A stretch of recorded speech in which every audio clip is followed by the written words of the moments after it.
Hello friends, welcome to the Readers Hub. So today we are going to talk about a book जिसके लिए मैं बहुत time से wait कर रहा था। मैंने एक्चुअली इस बुक को रिसेंटली पढ़ा है। इस बुक का नाम है चित्रलेखा। इसको लिखा है श्री भगवती चरण वर्मा जी ने। बहुत ही खूबसूरत किताब है। एंड फर्स्ट ऑफ ऑल मैं आपको ये बता देना चाहता हूँ कि इस बुक में, इस रिव्यू में मैं आपको समरी नहीं देने वाला इस किताब की। मैं आपको ये नहीं बताने वाला कि इसमें है क्या। मैं सिर्फ आपको ये बताने वाला हूँ कि व्हाट इज़ दिस अबाउट। मैं इसकी स्टोरी नहीं बता रहा हूँ। मैं सिर्फ आपको ये बताऊँगा कि आपको ये पढ़नी चाहिए या नहीं, आप किस तरह के रीडर, आप किस तरह की बुक्स पढ़ना पसंद करते हैं, और क्या आपके लिए ये जिस जॉनर की किताब है, क्या आपके लिए वो चीज़ है या नहीं, और मेरा पर्सनल ओपिनियन क्या है। और इस बुक में मेरा एक फेवरेट डायलॉग है, जो डायलॉग चाणक्य और एक कैरेक्टर है कुमारगिरी, उसके बीच में है। मैं इस वीडियो के लास्ट में उस डायलॉग को आपको नरेट करूंगा ताकि आप जान सकें कि ये बुक किस बारे में है। तो सबसे पहले what is this book all about. So guys, इस बुक की स्टार्टिंग होती है एक कन्वर्सेशन से, जो कि एक डिसाइपल के और एक गुरु के बीच में है, और जिसमें कि डिसाइपल जानना चाह रहा है कि पाप की डेफिनेशन क्या है। It's very interesting. शुरुआत में ये बुक बहुत इंटरेस्टिंग हो जाती है, और फिर उनका गुरु उन्हें पाप की डेफिनेशन ना बताकर ये कहता है अपने दोनों डिसाइपल्स को कि आप लोगों को मैं एक अलग तरह के सर्कमस्टांसिस में, वर्ल्डली चीज़ों में, मैं आपको अब अपने यहाँ हर्मिटेज से बाहर भेज रहा हूँ, और अलग अलग तरह की दुनियाओं में भेजूंगा जहाँ आप लोग खुद जानकर आओगे कि पाप क्या है और आकर मुझे बताओगे। It's a very interesting way, by the way, to know, to seek the truth you must experience. ये बहुत बढ़िया तरीका है। और आई थिंक ये हमारे जो मुझे ऐसा लगता है कि हमारा जो इंडियन कल्चर है उसका एक पार्ट रहा है, जिसमें कि आप खुद अपने एक्सपीरियंस से जानते हैं कि ट्रूथ क्या है, राइट क्या है, रॉन्ग क्या है। So this book is all about finding what is right and wrong. पाप और पुण्य की डेफिनेशन को जानने के लिए दो लोग निकलते हैं, और पूरी स्टोरी इसी के बारे में है। और एक बहुत इंटरेस्टिंग बात मैं आपको बता दूं कि पूरी बुक को पढ़ते हुए आप खुद धीरे धीरे बार बार अपने आप से ये क्वेश्चन पूछते रहेंगे कि क्या पाप ये है, is this what they are, क्या ये what they are trying to imply. तो आप खुद से, बुक के साथ साथ आप खुद से इन द फ्लो आप समझते चले जाएंगे, और आपको बहुत सी चीज़ें समझ आएंगी। एंड इन द लास्ट आप फाइनली बुक को जब कंक्लूड करने पर आ जाएंगे, then you will know what exactly is right और रॉन्ग। वो मैं आपको नहीं बताने वाला, उसके लिए आपको ये बुक पढ़नी होगी। इस बुक पर शायद एक मूवी भी बनी है, शायद क्या बनी ही है एक मूवी, लेकिन आई डोंट थिंक कि the movie has have done justice to this book. It's a very beautifully written, और हिंदी लैंग्वेज की I think one of the best philosophical fiction होगी ये। और this book is about truth, this book is about the human behaviour and the extreme of the emotions, this book is about love, sin, truth, virtue, what are these things. तो आपको यहीं से समझ आ रहा होगा कि यार बहुत खतरनाक चीज़ है, बहुत, मतलब आप इस बुक की गहराइयों में डूबते चले जाओगे और मज़ा आता चला जाएगा।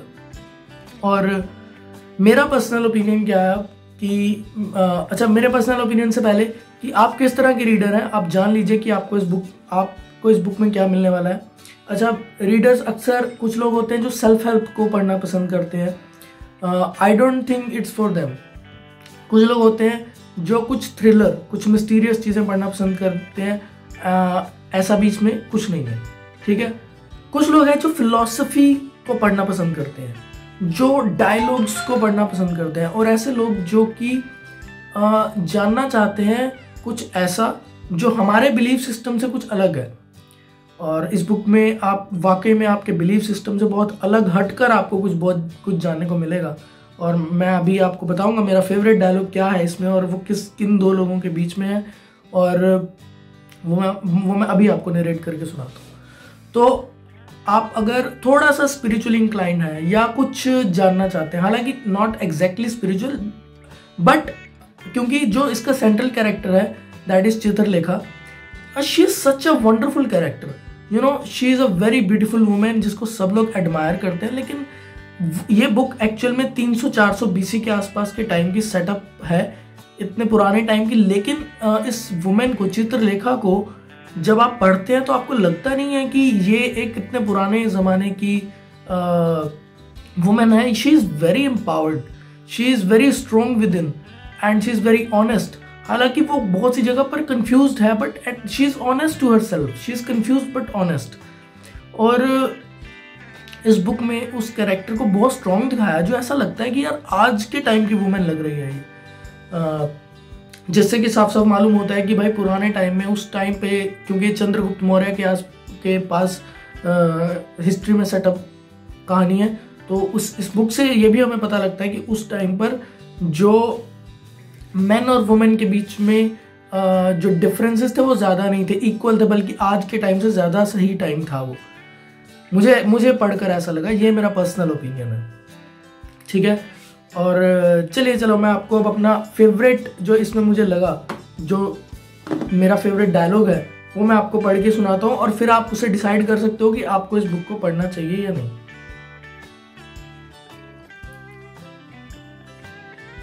ये डायलॉग है बेसिकली चाणक्य के बीच में, और चाणक्य, चंद्रगुप्त मौर्य की कोर्ट है, चाणक्य बैठे हैं और एक योगी है कुमारगिरी, इन दोनों के बीच में डायलॉग है। एक सेकंड।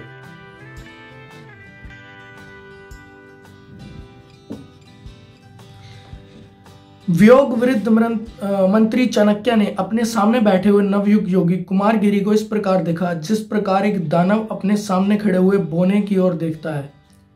वे मन ही मन हंसे। धर्म की गुरुता को स्वीकार करके उसकी दुहाई देने वाले योगी, जानते हो धर्म को किसने जन्म दिया है? ईश्वर ने, मनुष्य की अंतरात्मा द्वारा। और ईश्वर को? लोग चाणक्य के इस प्रश्न से चकित हो गए। ईश्वर को किसने जन्म दिया? कितना भयानक प्रश्न था। जन समुदाय में एक हल्का सा कोलाहल विकसित हो उठा। कुमारगिरी ने उसी प्रकार शांत भाव से उत्तर दिया, ईश्वर अनादि है। ठीक कहते हो योगी, ईश्वर अनादि है। यह बात नई नहीं है। प्रत्येक मनुष्य कहता है कि ईश्वर अनादि है, पर क्या तुम ईश्वर को जानते हो? क्या यहाँ बैठा हुआ कोई भी व्यक्ति ईश्वर को जानता है? चाणक्य का स्वर गंभीर था और उनके नेत्रों में ज्योति थी। बिना किसी के उत्तर की प्रतीक्षा किए चाणक्य ने और कहा, हाँ ईश्वर अनादि है, पर उस ईश्वर को मैं दावे के साथ कहता हूं कोई नहीं जानता। वह कल्पना से परे है।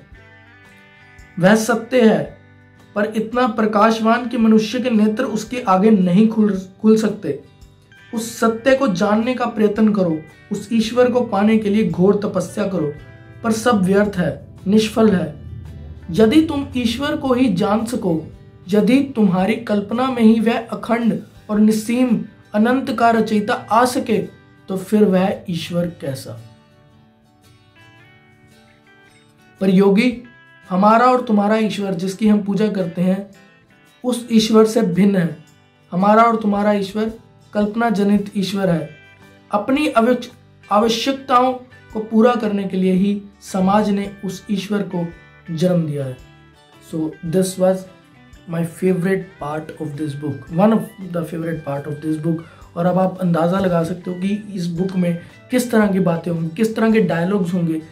और इस बुक के एंड में मुझे लगता है कि बहुत से लोग जो पहले सोचते थे कुछ अलग तरह का एक ओपिनियन लेकर निकलेंगे, अगर आप इस बुक को वाकई में समझ पाए।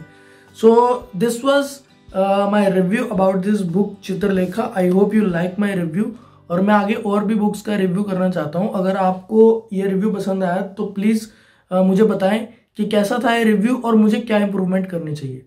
Thank you so much guys.